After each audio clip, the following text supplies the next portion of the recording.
피지를 보면 전두엽 끝쪽에 운동 영역이라는 곳이 있고요. 그리고 두저염 앞쪽에 감각 영역이라는 곳이 있어요. 이 두 영역은 마치 그 머리에 하는 헤어밴드처럼 생겼어요. 그리고 뇌의 특정 영역에서 신체의 특정 부위를 움직이거나 그 부위의 감각을 느끼도록 이 안에 지도가 새겨져 있습니다. 여기 지도 보이시죠? 예. 예를 들어서 운동 영역이나 감각 영역 어느 부위는 손 움직임을 조절하고요.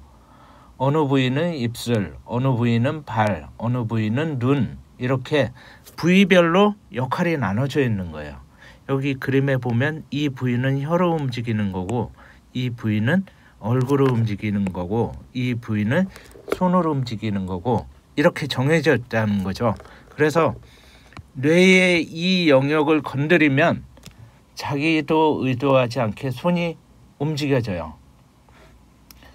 그런데 인간의 실제 모습하고 두뇌에서 관장하는 신체 부위는 크기가 다릅니다. 신체의 어느 부위를 관장하는 두뇌 영역이 가장 클까요? 바로 여기 손 그리고 입입니다. 압도적으로 손이 커요. 그 얘기는 그만큼 손이 두뇌 활동에 있어서 중요하다는 의미겠죠. 이렇게 그린 그림을 호문클루스라고 얘기를 하는데요. 손으로 직접 무언가를 만지고 만들어보고 손을 통해서 느껴보고 경험해보고 그런 것들이 두뇌에는 큰 자극이 되는 것이고요. 그래서 머리를 좋게 만들려면 손을 많이 쓰는 게 좋습니다. 어린아이들도 손을 많이 쓰게 하는 게 좋아요. 근데 요즘 사람들 손 쓸 일 별로 없죠. 그래서 사고력도 점점 떨어지는 게 아닌가 뭐 그런 생각도 듭니다. 전두엽 끝쪽에 있는 이 운동 피지를 보면 이렇게 다 따로 있어요. 여기에서 질문 한번 드려볼게요. 두뇌가 존재하는 이유가 뭘까요? 아마 많은 분들이 생각하기 위해서, 무언가 사고하고 판단하기 위해서, 의사결정 내리기 위해서, 감정을 조절하기 위해서 이런 식으로 어떤 두뇌 활동, 논리적인 사고 그런 쪽 관련돼서 말씀을 많이 하실 텐데요. 그러한 답이 맞긴 하지만요. 가장 기본적으로 두뇌가 존재하는 이유는 몸이 있기 때문입니다. 즉 운동을 하기 위해서 존재한다는 거죠. 운동을 할 필요가 없는 물체는 두뇌가 필요 없어요. 식물은 한 자리에 고정돼서 자라죠. 운동이 필요 없잖아요. 그래서 두뇌가 없습니다. 우리 멍게라고 부르는 그 우렁생이라는 게 있어요. 멍게는 유생 때는 헤엄을 치면서 돌아다녀요. 그래서 움직임이 있는 이 시기에는 뇌가 있습니다. 그런데 성체가 되면요. 한 곳에 고착돼서 생활을 합니다. 움직일 필요가 없어요. 그래서 제일 먼저 하는 일이 뭐냐면 자기 뇌를 먹어치우는 일이에요. 뇌는 움직임 때문에 존재합니다. 이 시간 24시간 동안 꼼짝도 안 하고 누워 있을 수 있을까요? 아마 견딜 수 없을 겁니다. 여기 또 질문이 있는데 저도 한테 우울증을 알아본 적이 있는데 우울증의 가장 좋은 약이 뭔지 아세요? 바로 운동입니다. 운동. 몸을 움직이는 거예요. 몸을 움직이게 되면요. 두뇌 활동이 활발해지고 우울증이 개선되는 효과를 얻을 수 있어요. 스트레스 없애는데도 운동이 최고입니다. 운동만큼 좋은 게 없는데 문제는 우울증에 걸린 사람들이 스스로 운동할 생각이 없다는 거예요. 운동하러 나가지를 못하는 거죠. 누군가가 억지로 끌고 나가야만 해요. 만약에 주위에 우울증으로 고생하는 분이 계시면 우울증 정말 위험하죠. 방치하면 큰일 날 수도 있습니다. 그래서 방치하지 마시고요. 억지로라도 걷게 하세요. 우울증은 뇌 안에 그 세로토닌이라는 신경 전달 물질이 부족해서 생기는 병인데요. 힘차게 걷고 나면 세로토닌 분비가 늘어나고요. 우울증 치료하는 데 도움이 됩니다. 감각 피지를 부위별로 그린 그림이 이쪽 오른쪽에 있는 겁니다. 얘는 앞에 본 애하고는 좀 다르게 생겼죠. 여기 손도 크기는 하지만요. 그에 못지않게 큰 게 입술과 혀입니다. 생각해 보면 우리 몸에서 가장 예민한 부위가 손하고 발, 입술, 혀 이런 쪽인 것 같아요. 특히 입술 예민하죠. 만일 운동 피질이나 감각 피질의 특정 부위에 이상이 생기면 어떻게 될까요? 예를 들어서 손을 관장하는 부위, 여기 손을 관장하는 부위 이런 쪽에 이상이 생기면 손에서 느끼는 모든 감각들 뇌에서 인지하지 못하게 되죠. 예를 들어서 펄펄 끓는 물에 손을 대도 아픈 줄 모르게 될 겁니다. 또 하나 만약에 사고 같은 걸로 인해서 손이 잘리게 된다라고 하면 이 손을 관장하는 두뇌 부위, 어떻게 될까요? 여기 그대로 있게 되면 그 부위는 손이 없으니까 쓸모없는 부위가 되겠죠. 그래서 만일 사고 등으로 인해서 손을 잃게 되면요, 이 해당되는 뇌 부위는 쓸모가 없어지는데 그걸 그냥 놔두는 게 아니에요. 옆에 인접한 다른 뇌 영역이 이쪽으로 활동이 확대됩니다. 그래서 눈이 안 보이시는 분들은 청각이 발달되는 것도 시각에 배정되어야 할 뇌 부위가 청각으로 대체되기 때문이에요. 이런 것을 뇌의 가소성이라고 합니다. 우리 간단하게 변형계에 대해서도 살펴볼까요? 사실 변형계에는 너무 많은 부위들이 있어서 간단하게 설명하기 어렵습니다. 그래서 대표적으로 몇 가지 부위만 우리가 주변에서 많이 볼 수 있는 현상들 예로 들어서 설명해 드릴까 합니다. 먼저 우리 주위에 보면 발을 덜덜덜 떠는 사람들 볼 수 있죠. 습관적으로 다리를 떠는 사람들이 있고요. 어른들은 그런 사람들 보고 복 나간다고 하는데요. 못하게 하죠. 다리 떨면 정말 복 나갈까요? 복하고는 전혀 상관없습니다. 다리를 떠는 행위는 변형계 안에 자리 잡고 있는 이 기저핵, 베이잘 강글리아 기저핵이라는 부위가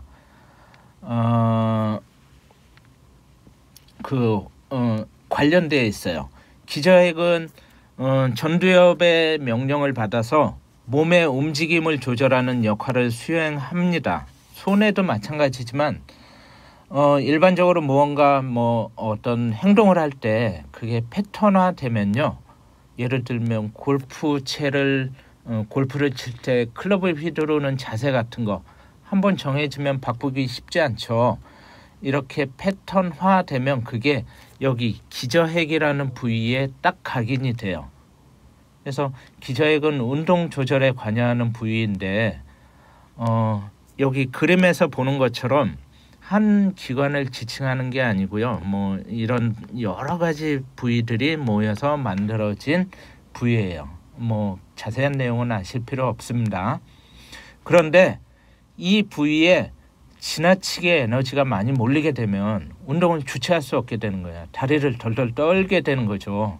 다리 떠는 거 못지않게 손으로 정신없이 막 볼펜 돌리시는 분들도 계세요. 이것도 어떻게 보면 이 기저핵이라는 부위에 에너지가 넘치기 때문에 나타나는 행동입니다. 이런 분들은 자리에 앉아 있는 거가 힘든 거죠. 기저핵에 에너지가 너무 많으니까요. 밖에 나가서 운동을 하거나 돌아다니면서 에너지를 해소해야 돼요. 근데 기저핵에 이상이 생기면 틱장애나 투렛 장애 같은 게 나타날 수 있습니다. 틱장애는 잘 아시겠죠. 특정한 행동을 반복적으로 하는 거고요. 고개를 까닥거린다든가 혀를 날름거린다든가 눈을 깜빡거린다든가 이런 것이 틱장애고요. 거기에 음성적인 것이 더해지면 투렛 장애예요. 근데 틱장애나 투렛 장애 모두 이 부분 기저핵에 이상이 생겨서 나타나는 겁니다. 예를 들어서 정보의 양이 적당하게 꼭 필요한 정보만 걸러서 운동 부위로 전달이 돼야 되는데 이 기저액의 잘못이 되면 정보 억제 기능이 안 되고요. 과도한 정보가 전달돼요. 이 정보 조절이 안 되다 보니까 쓸데없이 몸이 움직여지거나 말이 밖으로 튀어나오게 되거나 이러한 특장애나 투례장애도 결국은 기저액이라는 뇌 부위의 이상 때문에 발생하는 겁니다.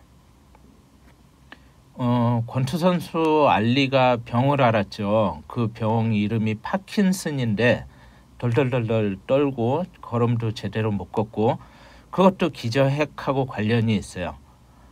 그리고 마치 이제 막 춤을 추는 것처럼 행동하는 헌팅턴 병이라는 것도 있습니다. 이것도 기저핵과 관련이 돼 있어요. 그런데 어떤 사람들 보면 이제 가위질 하면서 입을 막 꼬물꼬물 움직이는 경우도 있죠. 그런 분 보셨습니까? 그 이유는요. 여기 보면 미상핵이라는데 기저핵의 한 부위에 미상핵이라는 곳이 있는데 여기에 손가락 움직이는 부위하고 입을 움직이는 부위하고 겹쳐 있어요. 그래서 손가락을 움직일 때 자기도 모르게 입이 따라 움직이게 되는 거예요. 또 하나 말씀드릴게요. 필체를 바꾸면 운명이 바뀐다. 제목이 그런 책이 있는데요. 정말로 필체 바꾸면 그 사람 특성을 알 수 있을까요? 한번 생각을 해보죠. 글씨를 쓰는 일은 골프 스윙하고 마찬가지로 어떤 패턴화된 일이라고 할 수 있어요. 한번 써볼까요? 이렇게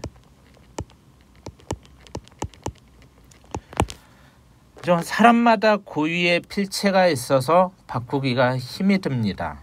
그래서 글씨를 쓸 때 저도 이렇게 좀 삐뚤빼뚤 썼는데요. 이렇게 쓰는 사람들은 기저액의 기능이 좀 약간 이상이 있을 수도 있어요. 저도 이렇게 수직으로 선을 긋거나 삐뚤빼뚤하게 됐죠. 획을 이렇게 수평으로 긋는 거 굉장히 힘들어하는 편이에요. 이런 사람들, 저 같은 사람들은 기저액의 기능이 다른 사람보다 좀 낮을 수 있고요. 무슨 일이 일어나냐면 불안이나 초조, 불안에 대한 신체적인 감각, 그러니까 불안을 신체적으로 많이 느끼는 거예요. 안 좋은 것을, 최악의 상황을 예견하려는 경향, 이거 보나마나 잘 안 될 거야, 이렇게 생각하는 거, 그 다음에 갈등을 피하려고 하는 거, 근육 긴장이나 통증, 두통, 손떨림, 지나치게 동기가 낮거나 높거나 이런 증상들이 나타나요. 당연히 운동에도 정교한 움직임이 안 됩니다. 결국 필체만으로도 사람의 성격을 어느 정도 짐작할 수 있게 돼요. 글을 아주 균형 잡히게 정교하게 잘 쓰는 사람이면 기저액의 활동이 정상적이지만요. 글을 삐뚤빼뚤하게 쓰거나 못 쓰는 사람은 기저액의 활동이 지나치게 좀 모자라거나 넘칠 수 있다는 거죠. 이렇게 기저액의 영향이 성격으로 드러날 수 있어요. 한번 자세히 보세요.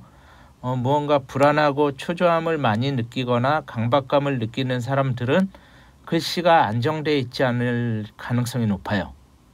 인간관계가 파국날까 봐서 두려워서 갈등을 회피하는 사람, 지나치게 또는 과하게 동기부여되어 있는 사람들, 글씨체가 그렇게 예쁘지 않을 수도 있습니다. 물론 여기 예외가 있으니까요. 이게 딱 맞지는 않습니다. 지나치게 심각하게 받아들이실 필요는 없고요.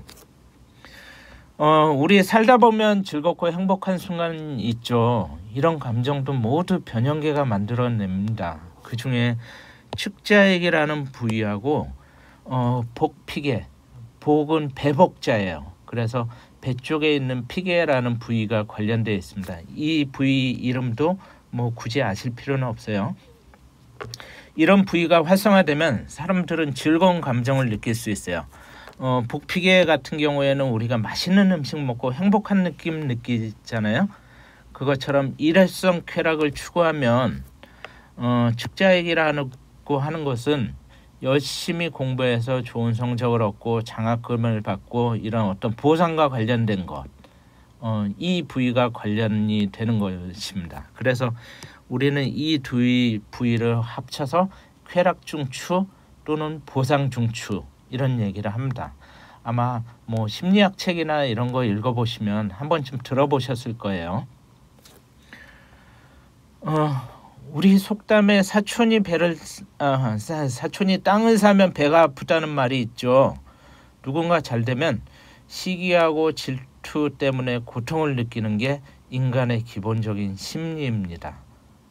이걸 독일어로 하면 샤덴프로이데라고 하는데요. 이런 감정을 느끼는데 관여하는 부위가 바로 이 노란색으로 칠해진 대상회라고 하는 부위입니다. 그리고 요 뇌섬엽이라고 하는 부위예요. 사람들이 뭔가 고통을 느끼게 되면요, 대상회 앞쪽, 그러니까 앞쪽 전 대상회라는 부위가 활성화됩니다.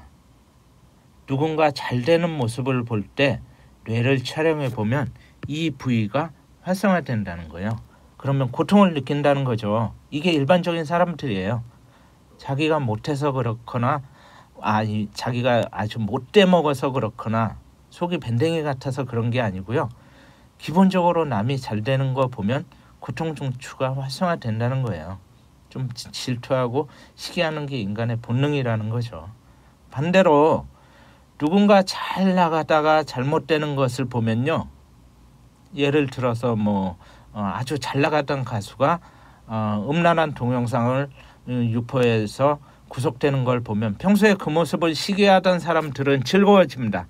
그러면 그놈 참 잘됐다, 꽃이다 하는 감정이 들 텐데요. 그때는 여기 측자액이 활성화된다는 거죠. 참 재미있는 얘기죠. 더 재밌는 건 뭐냐면 육체적 고통과 신체적인 고통을 느끼는 부위가 다르지 않다는 거예요. 육체적 고통이나 신체적 고통이나 뇌의 입장에서는 동일하다는 겁니다. 그래서 연인과 헤어지고 나면 우리 그런 표현 쓰죠. 가슴이 찢어질 것처럼 아프다고 하잖아요. 정신적인 고통을 마치 육체적인 고통처럼 표현하는 이유도 바로 이런 것 때문이에요. 여기에서 질문 드려볼게요. 그러면 연인과 헤어져서 가슴 아픈 사람에게 아스피린을 주면 효과가 있을까요? 아스피린은 육체적 고통에 작용하는 약이죠. 헤어진 연인과 헤어지는 것은 정신적인 고통이고요. 그런데 뇌는 육체적 고통과 정신적 고통을 구분하지 못한다고 했습니다. 그래서 정신적 고통을 느끼는 사람에게 아스피린을 줘도 효과가 있다고 해요. 누군가 주위에서 헤어진 연인 때문에 힘들어하는 사람이 있으면 아스피린을 한번 줘보세요. 효과가 있을 수도 있습니다. 우리 주위에 나이 드신 분들 쓸데없는 물건 비싼 돈 주고 사오시는 경우가 많죠. 한마디로 이제 사기꾼한테 넘어가는 건데요. 이것도 뇌가 노화돼서 나타나는 현상 중에 하나입니다. 여기 보면 뇌섬엽이라는 부위가 있어요. 바깥쪽에서는 보이지 않고 이렇게 드러내야 보이는 겁니다. 그런데 이 부위가 신뢰나 공정함, 역겨움 같은 도덕적 판단에 관여해요. 그래서 나이가 들면 얘가 노화가 되겠죠. 노화가 되면서 제 기능을 못하게 됩니다. 그래서 신뢰해서는 안 되는 사람 신뢰하게 되고요. 거금 주고 쓸모없는 물건 사오게 되는 거죠. 이렇게 이해할 수 없는 일들을 심리적이 아니라 과학적인 측면에서 이렇게 풀어낸다는 측면에서 뇌과학이라는 게 참 재미있는 학문이라는 것 같아요. 우리 신경세포라는 것에 대해서도 좀 살펴볼까요? 신경세포는 이렇게 생겼습니다. 이런 형태로 생겼는데 마치 이런 별이나 계란 후라이처럼 생긴 부분이 있고요. 여기 줄줄이 소세지처럼 생긴 돌기가 있어요. 이 계란 후라이처럼 생긴 부분을 신경세포체, 여기 핵이 있는 부분이고요. 이 영역은 MRI로 찍어보면 다소 어둡게 나옵니다. 그래서 이 부분을 회백질 이렇게 표현을 해요. 안 보이네요. 회백질 이렇게 표현을 합니다. 그리고 여기 보면 신경세포체에서 뻗어나온 가지들이 있는데 이 가지들은 여기에요. 죄송합니다. 요 부분들은 다른 신경세포체로부터 신경신호를 받아들이는 안테나 역할을 한다고 보시면 돼요. 다른 신경세포체로부터 신경신호를 받으면 여기에서 이제 신경신호가 들어오죠. 그러면 신경세포체는 그걸 인접한 다른 세포로 전달하는데요. 그 통로가 바로 이 줄줄이 소세지처럼 보이는 축삭돌기예요. 마치 이렇게 소세지처럼 생겼는데요. 실제로는 하얀 지방으로 되어 있습니다. 우리 돼지고기나 소고기 잘라보면 하얗게 지방 생긴 것처럼 하얀색으로 되어 있어요. 보라색이 아니고. 그래서 이 부위를 우리 백질 이렇게 얘기를 합니다. 뇌과학 책을 보면 백질, 회백질 이런 얘기가 나오는데요. 회백질은 요 신경세포체, 백질은 축삭돌기 이렇게 나타내는 말이라고 이해하시면 됩니다. 그런데 제가 이 얘기를 꼭 드리려고 했던 이유가 있어요. 왜 이렇게 지방으로 감싸져 있을까요? 우리 전선을 한번 떠올려 보세요. 전선은 피복으로 감싸져 있죠. 피복이 없으면 전기가 외부로 흘러나갈 수 있어요. 전기가 다 소모되기도 하고 합선도 될 수 있고요. 그래서 마찬가지로 여기에서 만들어진 신경세포체에서 만들어진 신호가 이렇게 전달이 되려면 바깥으로 흘러나가지 않게 만들어줘야 됩니다. 이렇게 축삭돌기를 지방으로 감싸서 전선 피복 역할을 하는 거예요. 근데 전선하고 다른 점은 이렇게 중간중간에 마디가 있다는 거죠. 마디가 있다는 거예요. 신경신호는 전기 형태로 전달이 되는데요.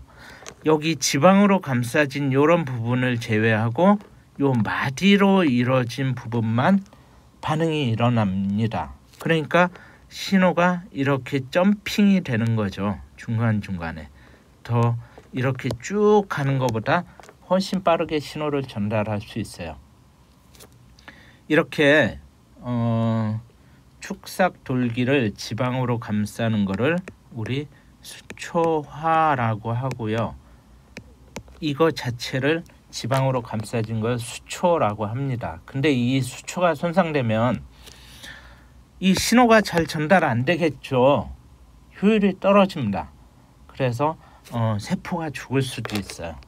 그렇게 나타나는 현상 중에 하나가 바로 다발성 경화증이라고 하는 병입니다. 우리 마지막으로 뇌의 발달 단계를 좀 간단하게 살펴볼까요?